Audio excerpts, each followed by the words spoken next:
Good morning from mountain, good morning from north Bengal. আজকে ওয়েদারটা পেরিফেরির খুব সুন্দর, মানে একটু মেঘের খেলা দেখার মতন ওয়েদার। তাই সকাল সকাল উঠেই তোমাদের জন্য একটা টাইম ল্যাপস বসালাম, যাতে তোমাদের এই ওয়েদারটা দেখাতে পারি। মেঘ আসছে যাচ্ছে আর মৃদু হাওয়া ছাড়ছে। এটা না ঠিক এই যখন শরৎটা ঢুকছে সেই সময়ের ওয়েদার, আর সাথে কিন্তু পাহাড়ে এখন ঠান্ডাও ঢুকছে।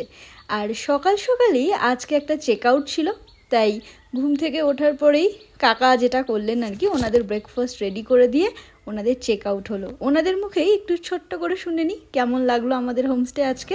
এক কথায় দারুণ। খাওয়া দাওয়া ভালো ছিল তো? খাওয়া দাওয়া ভালো ছিল, রুমও দারুণ। সব থেকে ভালো জিনিস হচ্ছে রুম পুরো ক্লিন, সব থেকে বেস্ট আমাদের জন্য এটা। পরিবেশ ঠিকঠাক লিখেছে, সুন্দর, আর এখানকার ভিউও খুব সুন্দর। ঠিক আছে, আবার আসবেন। ঠিক আছে, আপনার ভালো লেগেছে তো? হ্যাঁ, খুব ভালো লেগেছে। ঠিক আছে। আজকে একটু বৃষ্টি বৃষ্টি ওয়েদারটা, মানে 2-3 দিন ধরে একটু ক্লাউডি, একটু বৃষ্টি বৃষ্টি। আজকেও সকাল থেকে তাই চলছে, বৃষ্টি চলছে। আজকে আমরা বাগান থেকে কি কি তুলবো একবারে সেটা তোমাদেরকে দেখাবো। তো সবার প্রথমে দেখো, আমাদের খুব সুন্দর শশা গাছ হয়েছে একটা। অলরেডি একটা বড় শশা খাওয়া হয়েছে, আর বাকি আরো হয়েছে। এইখানে একটা হয়েছে, এইখানে একটা হয়েছে, এই যে শশা। ওদিকেও দুটো হয়েছে ছোট ছোট, ওগুলো মানে এখনো ছোট। আর এদিকে শশা গাছটায় পুরো ফুল এসছে, প্রচুর ফুল এসছে।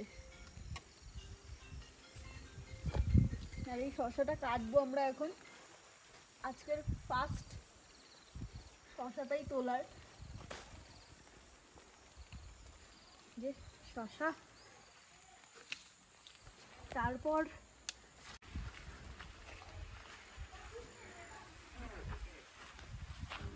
কখন যে বৃষ্টি আসছে আর কখন যে আসছে না বোঝা খুব মুশকিল।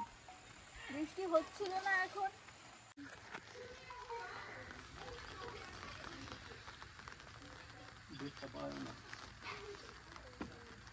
ওদিক থেকে নিয়ে আসবো একটা।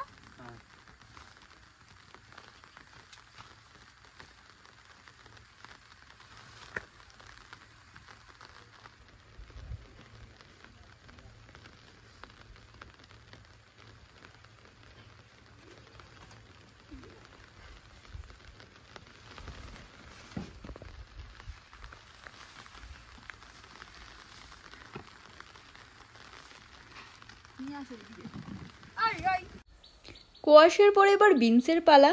বিনসটা আমি মানে বছরের সারাটা সময় যাতে থাকে সেইভাবে সার্কেল করে লাগানোর চেষ্টা করি। এই যে এখন যে বিনস গাছ থেকে বিনস তোলা হচ্ছে, এটা আর 1 মাস আমাদেরকে ফলন দেবে। 1 মাস পরে কিন্তু এটা আর থাকবে না। সেই জন্য এখনই আমরা ছোট ছোট বিনসের চারা লাগিয়ে দিয়েছি অলরেডি। তো আর ওটাও যখন এই গাছটা আর থাকবে না, তখন ওই গাছের কিন্তু ফলন চলে আসবে। মানে একটা সার্কেলে সবসময় বিনস আমরা পেতে থাকি বাগান থেকে, কারণ বিনসটা খুব কাজের। যে কোনো আলুর তরকারিতে বা ফ্রাইড রাইসে বিনসটা বাড়িতে থাকলে বেশ সুবিধা হয়, অনেক রান্নায় ব্যবহার করা যায়।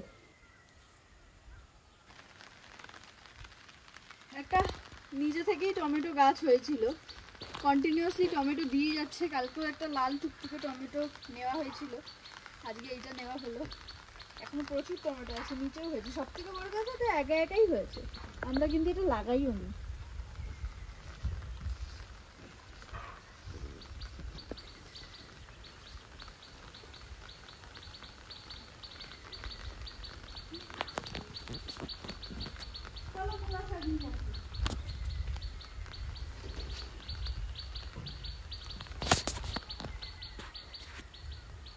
এই যে অসাধারণ ক্ষেতটা আপনারা দেখছেন, এটা কিন্তু পুরোটাই মূলো শাকের ক্ষেত। মানে এটা সিজন মূলো শাক লাগানোর। এখন ছোট ছোট মূলো শাক হয়েছে, আর একদম গোড়ায় না ছোট্ট ছোট্ট মূলো ধরেছে। এই সময়টা এই শাকগুলো খেতে এত টেস্টি হয়, মানে ভাবার বাইরে। প্রথমে বেশ ঘন করে বীজটা লাগানো হয়, যাতে এখান থেকে কিছু শাক খাওয়া হয়, আর তারপর ছেড়ে দেওয়া হয়, ওগুলো থেকে আবার মূলো তৈরি হয়। তো এটা খুব ভালো আর টেস্টি একটা খাবার আমার জন্য।